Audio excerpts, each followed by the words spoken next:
So in this lesson, we are going to write quite a few interesting tests. We are going to first update the initialization process of our previously written contract because we have introduced a new variable. So we need to put it into C4 storage in the beginning. So if you try run our test now, so if you do yarn test, it's going to fail because we will see that the trace of transaction, so we'll see that here we have a transaction, and the trace here, exit code is 9. So 9 exit code, you can see in documentation, it is under flow. It means that our code is trying to read something that is not stored in the storage. So we definitely know that it is happening like this because we don't put the proper owner address in the beginning. So to make this work, we should go to the wrappers and we need to check the function create from config because this is exactly the function that is composing the initial data of the contract. So first of all, we would need to update here with owner address. And then we are doing so here in config, yes, we would need to store it here. So we do store address again. So it would be config owner address. And basically now we see that here we would need to provide the owner address, and we would have to, no, we cannot use this address. We would have to use some address. For tests, we could just create another treasury that would be the owner address. And we would also call it owner address. So it would be unique seed phrase for this treasury. So we create another wallet, and here we would put owner address. Actually, let's call it not address, but owner wallet. And here too, let's call it init wallet because it's actually wallet treasury. But once we're going to do deploy, we are actually going to put a real address on the blockchain for the owner because you will want to be able to actually withdraw these funds only like this. But now for test, we are fine with just a virtual treasury here. So one more thing to update in our wrapper file, if we get back to it, is the get data method. So here we would now do owner address and read address. So we save it too. And we would actually want to create another method here, which would be get balance. Because because we got one more getter method called get balance, and it would work like this. So we just simply, I would just do it like this, balance, yeah. So we're just running the get method on the contract, and this is just a wrapper for this functionality. So now, as we updated the get data, we updated the initial state when we create from config, we store the address of owner. We would expect our tests to actually work because now the transaction is not going to fail with underflow, and our initial test that we did actually is supposed to work. Exactly. So now we want to create a test for depositing funds. So it is quite simple, but we will need to do some transformations. So before we will have multiple tests now, what we want to do, we want to refresh our contract before every test, because our tests are not meant to be done sequentially. We want to test each functionality on the contract, we want to refresh it. So basically it would mean that there is a hook before each. This is just functionality. So basically, we are going to move out some of the definitions into the describe block. So blockchain, my contract, sandbox contract. I will also import this from sandbox, this type, and also this wallet contracts. We will just import them from here. So we are basically moving out these variables here. And now we're actually initializing them and doing address calculation here inside of the before each. So this thing is executed before each test is run. So we would create a new blockchain. Actually, we don't have to create a new blockchain every time, but yeah, we would want to do that because we want our contract to be refreshed. So we do, obviously, init wallet, owner wallet, we import code, just like we learned, and we are opening contract with create from config and provide it with proper data. So now this thing here, we don't need. So we already, so we already have a contract. So my contract is defined here, actually here. And now let's try to run the test.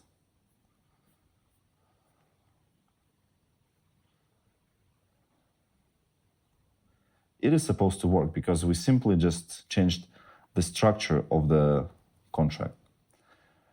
And now we will introduce one more test. So our test should get the proper, this is actually, this is just a wrong test. This is the test that we already have here.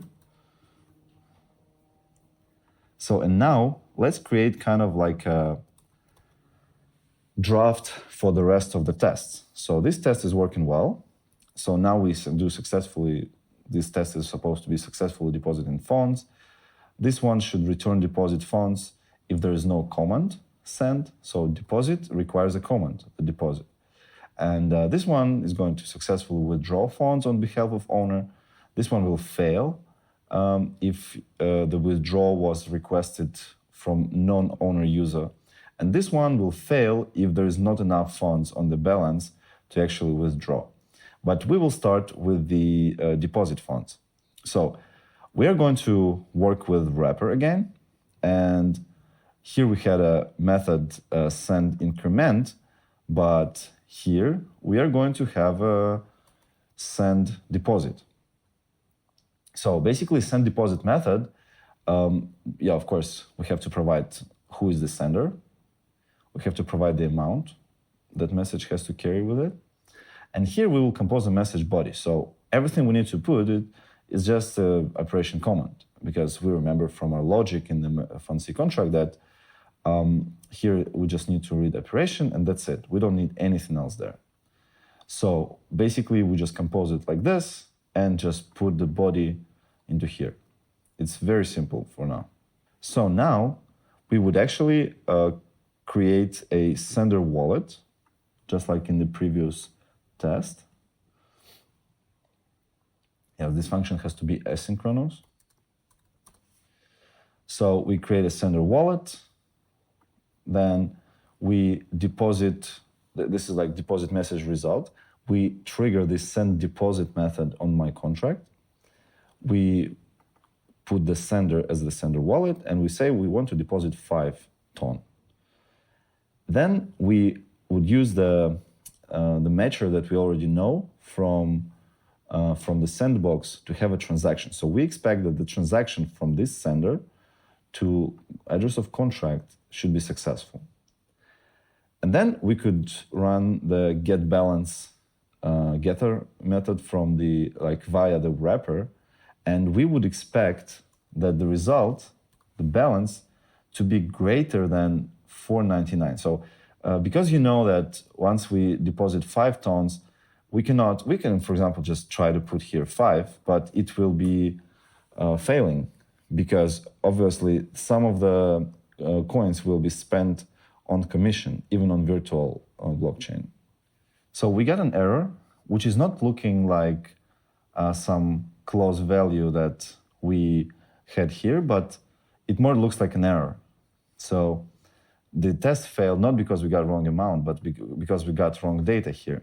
If we go back to the main FC file with the balance, we can see that the getter method is here called balance, while here in the test file, actually in the wrapper, we are calling get balance. So it's just a wrong getter method that is called. So now let's get back to the test again and do this test with 5. So let's see this, some like small portion of the coins is actually spent on the commission.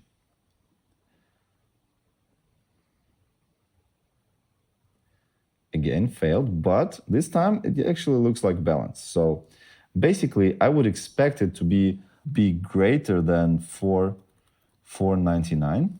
So I know that balance, it was 0 in the beginning, and now it's actually greater than 4.99. So deposit was successful.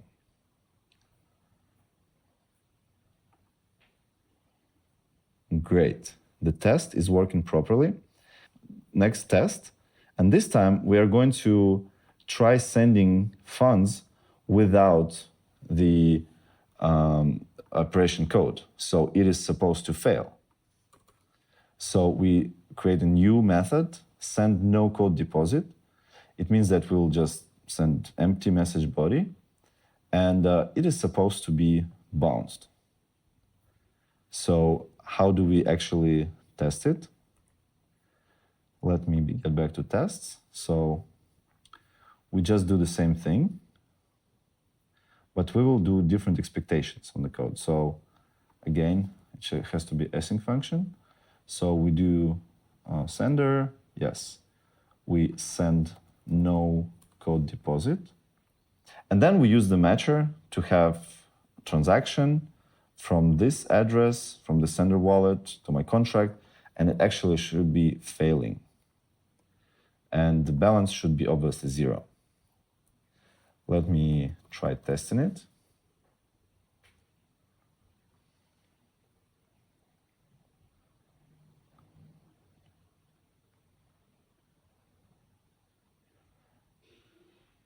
So, I did to be greater, to equal, it should equal 0. So now it's going to work.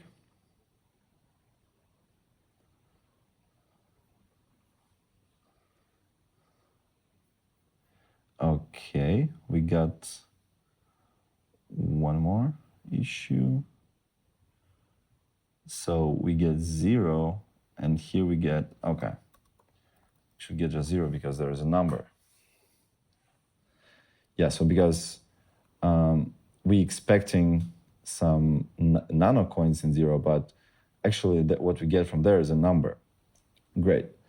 So now we could move to the next test, which is when we withdraw funds on behalf of owner. So we go back to wrappers. So you already got used to the fact that to interact with the contract, we are going to create new methods on our wrapper. And this one will be send withdrawal request.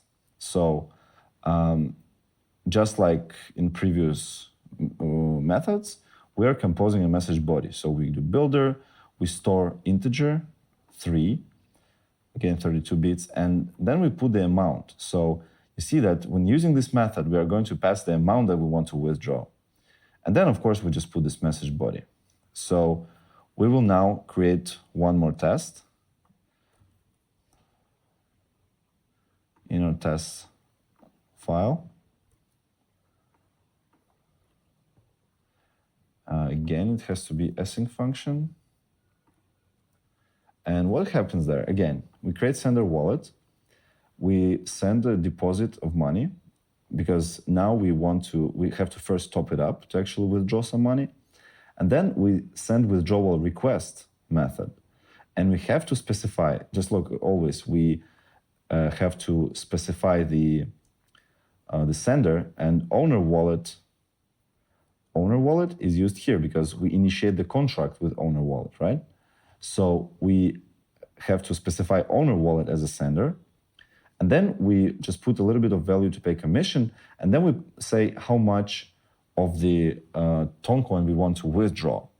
So, and what we expect there to have a transaction that would be actually from my contract address to the owner's address. And it has to be a successful transaction with a value of 1 ton, because here I actually use, it can be used just like this, and this doesn't matter. You probably understood it, right? So we're topping up the contract, then we are sending a transaction on behalf of owner wallet, and the successful withdrawal that we expect is that there's going to be a transaction from the contract to the owner wallet address.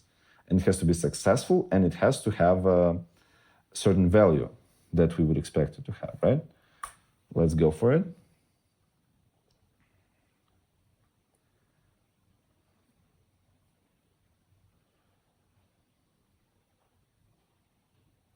Yes. So test worked. The next test we're going to do is we will try to actually withdraw funds with an error. So basically, we will try to make the contract to fail, but we want to expect it to fail with a certain error. So if we get back to the fancy contract, you can see that it would fail with error 103 if the sender of the message who's requesting withdrawal is not the owner address. So let's get back into the tests. As you can see, here we were setting the owner wallet, so it would supposed to be successful. But here we set the sender wallet, which is not owner. So just to initiate contract here, as you remember, we initiated the contract with the owner's wallet, seed phrase. We always generate treasury with seed phrase. And here we have sender wallet. So we basically, again, we put some money for transaction fee, and then we put the whole ton coin, one coin, we try to withdraw it. So again, sending withdrawal request. So and now we expect this transaction to actually fail. So we expect the transaction from sender wallet address to my contract address, and success should be false, then exit code should be 103. So let's see that this test is supposed to also be successful.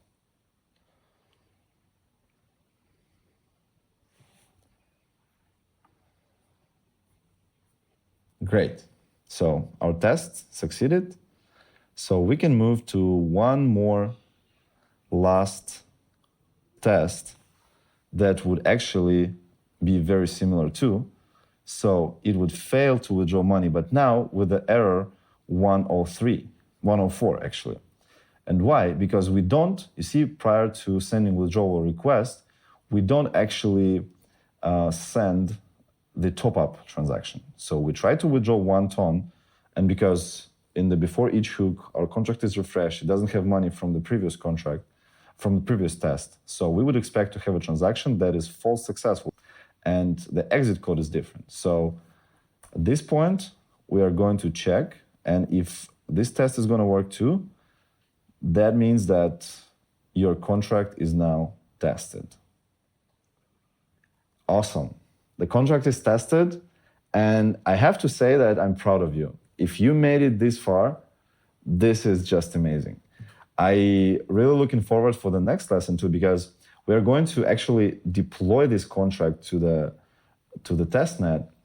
And I will tell you even more, we are going to deploy this contract to a mainnet because we want to do something very special in the next 2 lessons. So I hope you're going to watch them, and see you soon.